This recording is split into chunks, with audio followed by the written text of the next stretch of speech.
સ્વાગત છે તમારું ગ્રેવિટી ઇન્સ્ટિટ્યૂટમાં. આપણે પાર્ટ નંબર 2 ચેપ્ટર નંબર 8 જે પાણીની અવસ્થાઓ વાળું કંઈક શરૂ કર્યું હતું, તો પાર્ટ નંબર 2 આપણે આજે જોવાના છીએ. આપણે આગળ કંઈક બાષ્પ ઉપર જોયું હતું, પાણીની બાષ્પ કોને કહેવાય એ બધું, અને બાષ્પીભવનની પ્રક્રિયા શું છે એ બધી વસ્તુ આપણે જોઈ ગયા, કોને બાષ્પીભવન કહેવાય એ. હવે આપણે 8.2 થી શરૂ કરવાના છીએ. શરૂ કરીએ એ પહેલા તમે બધાએ આપણી ચેનલ જો સબસ્ક્રાઇબ નથી કરી તો સબસ્ક્રાઇબ કરો, લાઇક કરો, શેર કરો, મને ત્યાં સુધી તમારા ફ્રેન્ડ સર્કલમાં બધે પહોંચાડો, એટલે મને નવા નવા વિડીયોઝ મૂકવાનું છે, અંદરથી પ્રોત્સાહન છે મળતું રહે. અને હવે આપણે પાર્ટ નંબર 2 માં અંદર જઈએ, વધારે બકવાસ ન કરતા.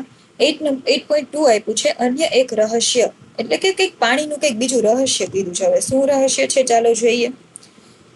શું કીધું છે અનધર મિસ્ટ્રી. બીજા દિવસે આવી અને થીરો. આવી અને થીરો તો તમને બે કેરેક્ટર યાદ જ છે. અહીંથી તો આપણું ચેપ્ટરની શરૂઆત થઈ હતી. એ બે બેન ભાઈ છે અને કંઈક ખબર સિકંજી પીવા ગયા હોય ને એમાં બરફ વાળું ને એ બધું આપણે આગળ આવી ગયું છે. જો આગળનું લેક્ચર નથી જોયો તો ફટાફટ રિપીટેડલી જોઈ લ્યો બધા, અને પછી આ લેક્ચરમાં આવો.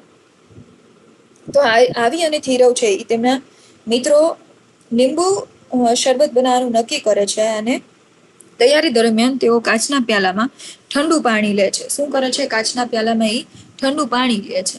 હવે ઠંડુ પાણી લે છે અને તેમાં બરફના ટુકડા ઉમેરે છે. થોડી મિનિટ પછી તેઓ કાચના પ્યાલાની બાહ્ય સપાટી વિશે કંઈક આકર્ષક બાબત નોંધે છે. શું થાય છે હું તમને કહી દઉં, પેલા આખું સમજાવી દઉં, પછી આપણે રીડ કરી લઈએ. કે જો આવી રીતે થાય છે, એક મિનિટ. જો આપણે ઘણી વાર જોયું હોય કે આપણી પાણીની બોટલ પાણીની બોટલ છે એ એકદમ ઠંડા પાણીથી ભરીએ અને પછી બહાર જોઈએ ને તો આવી રીતે બૂંદ બૂંદ બધી બહાર છે એ પાણીની જામી જાય. તો તમને શું લાગે છે અંદરનું પાણી છે એ બહાર આવે છે? નહીં, એનું રીઝન નથી. એનું રીઝન એ છે કે જો હવા હોય ને આજુબાજુની, આ ગ્લાસ છે તો એની આજુબાજુ હવા હશે. એ હવામાં શું હશે? પાણીના ભેજના એવા શું હશે? અણુ હશે, બધા આવી રીતે ફરતા હોય. હવે જ્યારે આ અંદર બહુ ઠંડુ પાણી હશે તો બહારના જેટલા હવાના આવા ડ્રોપલેટ્સ હશે, ભેજ હશે હવામાં, એ બધો ભેજ શું થશે? આ બધું પાણીના ગ્લાસ આજુબાજુ શું થશે? આકર્ષાય, એટલે એની આજુબાજુ કન્ડેન્સ થશે.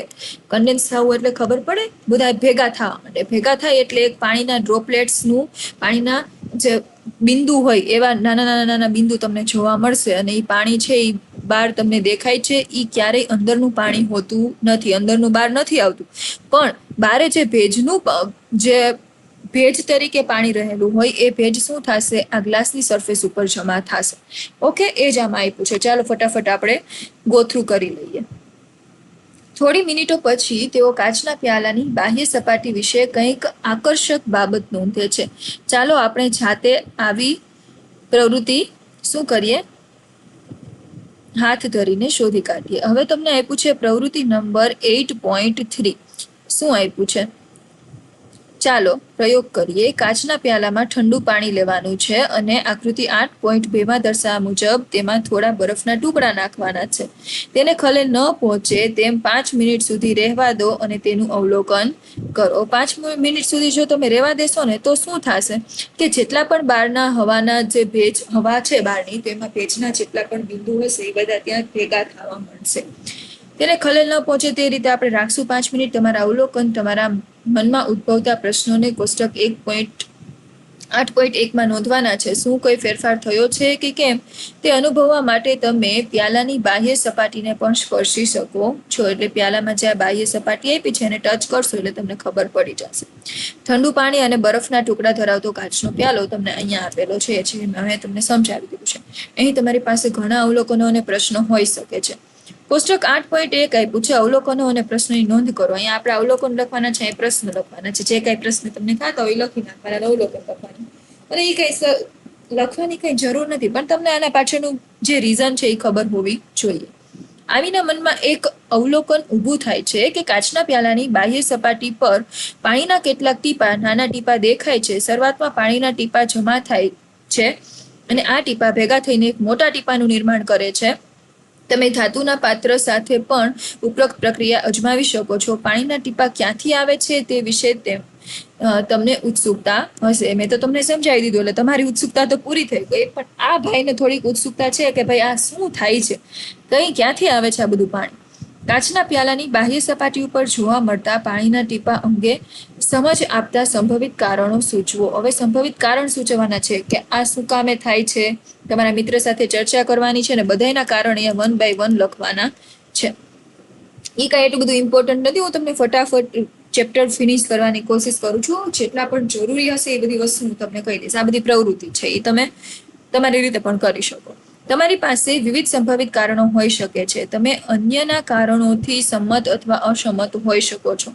આવી અને ધીરવને તર્કની શૃંખલા સાથે દલીલ કરી અને આકૃતિ 8.4 દર્શાવેલા સંભવિત કારણો વિશે તમારું શું માનવું છે? જો હવે અહીંયા દલીલ કરે છે, આ બેને કંઈક માથાકૂટ થાય છે, ભાઈ બેન આડાવડા કરે છે. શું છે જોઈ.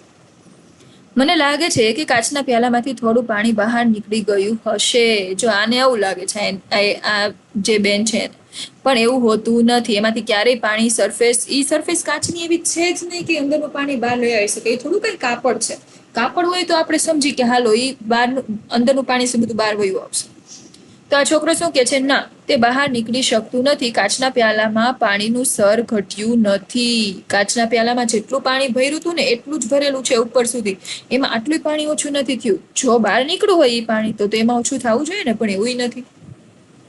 તેમાં ઘટાડો થયો હોઈ શકે છે, પરંતુ તે જોઈ શકાય તેટલો નોંધપાત્ર ન પણ હોય. આવડિયા છોકરી પાછી શું દલીલ કરે છે? એ તો એમાં થોડો ઘણો ઘટાડો થયો હોય પણ એ આપણને ન લાગે એવું કંઈક કહે છે. તો આ છોકરો કહે છે ઊંચી અને સાંકડી બોટલ સાથે પાણીના સ્તરમાં થોડો ફેરફાર પણ નોંધપાત્ર હોય છે. શું કહે છે કે જો આપણે બોટલ કદાચ ઊંચી લઈ થોડીક અને સાંકડી લઈ, આવી રીતે આ ઊંચી અને સાંકડી બોટલ લઈ, તો એના પાણીના સ્તરમાં છે એ થોડો ફેરફાર પણ નોંધપાત્ર છે. તો એમાં તો તરત ખબર પડી જાય જો પાણી થોડુંક પણ ઘટ્યું હોય તો પછી શું પાછું કંઈક કહે છે. જો આને પાછા ચશ્મા આવી ગયા છોકરાને. શું કહે છે?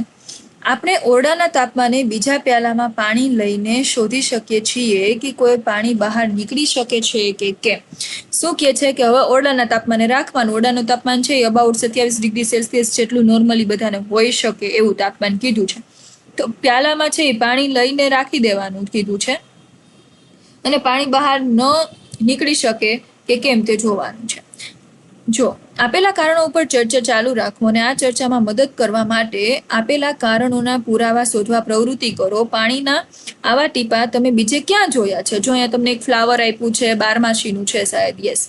અને એમાં જો ઝાકળના બિંદુ બધાને દેખાય છે, તો એ ક્યાંથી આવે? એ કંઈ છોડની અંદરથી નથી પાણી બહાર નીકળતું. તમે વનસ્પતિ ઉપર ઝાકળના ટીપા જોયા હશે. શા માટે આપણને સવારના સમયે ઝાકળના ટીપા વધારે દેખાય છે? જ્યારે આપણે અડધા ભરેલા વાસણમાં પાણી ઉકાળીને તેને સ્ટીલની ડીશથી ઢાંકી દઈએ છીએ ત્યારે પાણીના કેટલાક ટીપા ડીશની અંદરની સપાટી ઉપર જમા થઈ જાય છે. પાણીના આ ટીપા ક્યાંથી આવે છે અને આ વિશે તમારું શું વિચાર છે? હવે જોયું હોય તો જ્યારે આપણે પાણીને ગરમ કરીને રાખી દઈએ કે એવું બધું કરીએ, અથવા તો એમ જ પાણીને એમ ભરીને એના ઉપર ડીશ ઢાંકી દઈએ, તો આપણે ડીશ ઉપર જોયું હોય તો બુંદ છે એ બધી બાજી ગયેલી દેખાતી હોય. તો એ શું કામે થાય છે? એની પાછળનું શું રીઝન છે? જ્યારે હવામાં રહેલી વરાળ ઠંડી સપાટીના સંપર્કમાં આવે છે ત્યારે પાણીના ટીપા બને છે. એટલે હવામાં જે કંઈ પણ વરાળ રહેલી હોય તો એ શું થશે? કોઈ એકદમ ઠંડી સપાટી ઉપર ડીશ ઢાંકી છે તો એ કેવી છે? ઠંડી સપાટી છે.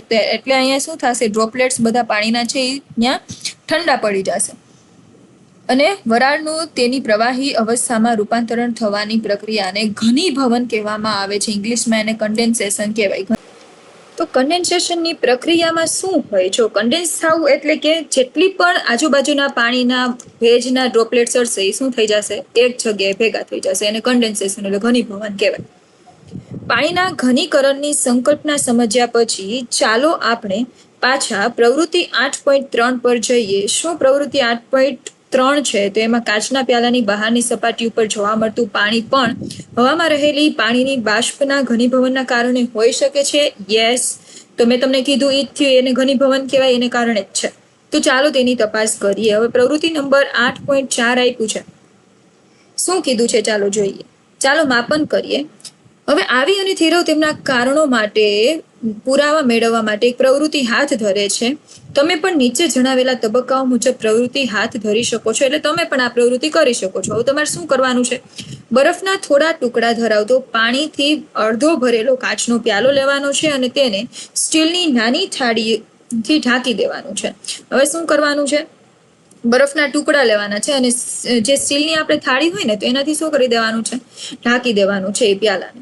ડિજિટલ વજન કાંટા ઉપર એમનું વજન કરવાનું છે. ડિજિટલ વજન કાંટો એટલે તો ખબર પડે ને, જેમાં ખબર આપણે ક્યાંય બહાર જાય કરિયાણાની કેની દુકાને તો આપણને આંકડામાં ડિજિટમાં બધું બતાવતા હોય, તો એવો વજન કાંટો લેવાનો છે અને એમાં આપણે શું કરવાનું છે, માપન કરવાનું છે. વજન કાંટા પરના વાચનાંકનું અવલોકન કરો અને દર 5 મિનિટ પછી તેમનું વજન નોંધો. હવે શું કરવાનું છે, દર 5 મિનિટે એનું વજન નોંધવાનું છે. 30 મિનિટ સુધી અવલોકન કરવાનું ચાલુ રાખો. તમારા અવલોકનોને કોષ્ટક 8.2 માં નોંધો. 8.2 કોષ્ટક તમને નીચે આપેલું છે એમાં કરવાનું છે. દર 5 મિનિટે શું ફેરફાર થાય છે એ જોવાનું છે. ડિજિટલ વજન કાંટા ઉપર રાખેલા ઠંડા પાણીના દળનું શું થશે તેનું અનુમાન લગાવો. શું તે વધશે કે ઘટશે કે જેટલું હતું તેટલું જ રહેશે? ચલો ઈ જોવાનું છે કે વજન કાંટા ઉપર જે કંઈ પણ આપણે પાણી રાખ્યું છે તો એનો દળમાં શું ફેરફાર થશે? કંઈ ફેરફાર નહીં થાય. તમે પાણી રાખ્યું છે એમાં ઢાંકીને રાખ્યું છે, એટલે જો બાષ્પીભવનની ક્રિયા થશે તો પાણી છે એ શું થઈ જશે, પાછું નીચે ઘનીભવન થઈને આવતું રહેશે, તો એમાં કોઈ પણ જાતનો ફરક પડશે નહીં. શું તમારા તારણો તમારા અનુમાનો સાથે સુસંગત બને છે? તમારા અવલોકનો સમજાવો. અવલોકન તમારે લખવાના છે. નીચે જોઈએ શું લખ્યું છે. તમે કાચના પ્યાલા ઉપર પાણીના કેટલાક ટીપા જોયા હશે. હવામાંથી પાણીની બાષ્પ કાચના પ્યાલાની ઠંડી સપાટીના સંપર્કમાં આવે છે. સોરી, એટલે શું કીધું છે?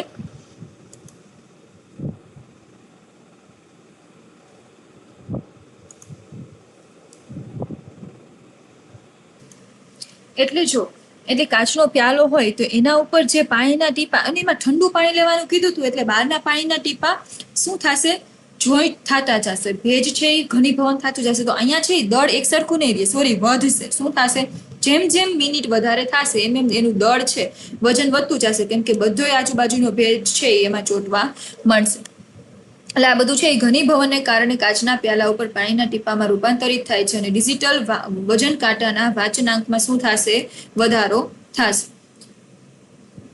આપણે એવું તારણ કાઢી શકીએ કે પ્યાલાની દિવાલમાંથી પાણી બહાર નીકળી જતું નથી. શું આપણે એવું પણ તારણ કાઢી શકીએ કે પ્યાલાની બહાર એકત્રિત થયેલું પાણી માત્ર ઘનીભવનના કારણે છે? નહીં. જો એકત્રિત થયેલું પાણી ઘનીભવનના કારણે છે એ પણ ખાલી આપણે ના કહી શકીએ. ના, આપણે પ્રવૃત્તિ 8.4 પછી તે તારણ કાઢી શકતા નથી. કાચના પ્યાલામાં થી પાણી નીકળતું નથી. જો કાચના પ્યાલામાંથી ક્યારેય પાણી બહાર આવતું નથી. તમે તે બતાવવા માટે બીજું શું કરી શકો અને જવાબ શોધવા માટે તમે પ્રવૃત્તિ 8.4 માં શું બદલાવ કરશો? હવે ઈ તમારે જો નોંધવું હશે, ચકાસવું હશે, તો તમે કઈ રીતે કરી શકશો એ પાછળ આપ્યું છે કે નીચેના ફેરફારો સાથે પ્રવૃત્તિ નંબર 8.4 ને ફરીથી કરવાની છે. કાચના પ્યાલા ઉપર પાણીના સ્તરને એક પરમેનન્ટ માર્કર અથવા સ્પષ્ટ દેખાય તેવી પેનથી ચિહ્નિત કરવાનું છે. તમે શું અવલોકન કર્યું? કાચના પ્યાલામાં પાણીનું સ્તર નીચે જતું નથી, પરંતુ વધારાનું પાણી છે એ કાચના પ્યાલાની બહારની સપાટી ઉપર જમા થાય છે. એટલે તમારે શું કરી દેવાનું, આ કાચનો પ્યાલો લો તો જ્યાં સુધી પાણી ભર્યું હોય ત્યાં માર્કરથી છે એક આમ નિશાન કરી દેવાનું છે કે અહીંયા સુધી પાણી ભરેલું હતું. તો એ પછી પણ એટલું જ પાણી રહેશે. તો એનાથી તમને ખબર પડશે કે અહીંનું પાણી ક્યાંય બહાર આવતું નથી. આ પરથી તમે શું તારણ કાઢશો? આ પ્રવૃત્તિ દર્શાવે છે કે કાચના પ્યાલામાંથી પાણી નીકળતું નથી અને ઘનીભવનના કારણે વધારાનું પાણી એકત્રિત થઈ રહ્યું છે. આ તમારું આખું અત્યાર સુધીનું જોયું એનું નિષ્કર્ષણ છે. આ એક જ લાઈન કે કાચના પ્યાલામાંથી પાણી બહાર નથી નીકળતું, અને બીજું એ કે ઘનીભવનને કારણે છે એ બહાર બિંદુ જામી જાય છે. હવે આ એક રહી ગયું હતું વિશેષ પ્રવૃત્તિ. હવામાં પાણીની બાષ્પની માત્રાને ભેજ પણ કહેવામાં આવે છે. મેં તમને કીધું એમ, પાણી જે હવામાં છે એને ભેજ કહેવાય. તમારા વિસ્તારના ભેજના જે દૈનિક આંકડાઓ છે સમાચાર પત્રો અને અન્ય સ્ત્રોતોમાં જણાવવામાં આવે છે. 1 વર્ષના આંકડા સંકલિત કરો અને જો કોઈ તરાહ જોવા મળે તો તેનો અભ્યાસ કરો. હવે શું કરવાનું છે તમારે? આ તમે બધું જોયું જોઈએ, સમાચાર બતાવતા કે આટલો ભેજ છે, આ છે. એમાં તમે જો દરિયા કિનારાની આજુબાજુ રહેતા હોય તો ભેજનું પ્રમાણ વધારે. શું કામે? કેમ કે દરિયાનું પાણી છે ઉપર બાષ્પીભવન થાય તો એના કારણે જે ત્યાંની હવા છે એમાં બાષ્પનું પ્રમાણ, ભેજનું પ્રમાણ વધી જ જવાનું છે. પણ જ્યારે તમે દરિયાથી થોડા દૂર જતા રહ્યો તો ત્યારે ભેજનું પ્રમાણ કેવું થતું જશે? ઓછું થતું જશે. એ એક બેઝિક હું તમને ઇન્ફોર્મેશન આપું છું જે તમને ખબર હોવી જોઈએ. અહીંયા આપણે ચેપ્ટર નંબર 8 નો પાર્ટ નંબર 2 ફિનિશ કરીએ છીએ. પાર્ટ નંબર 3 માં આપણે 8.3 જોશું પાણીની વિવિધ અવસ્થાઓ કઈ કઈ છે. સોલિડ છે, લિક્વિડ છે, એ બધું આપણે હવે જોવાના છીએ. પણ જો આપણી ચેનલ તમે અત્યાર સુધી સબસ્ક્રાઇબ નથી કરી, સબસ્ક્રાઇબ કરો, લાઈક કરો, શેર કરો અને વધુમાં વધુ છે આપણા વિડીયો બધાને પહોંચાડી શકો એવી આપણને હેલ્પ કરો. Thank you.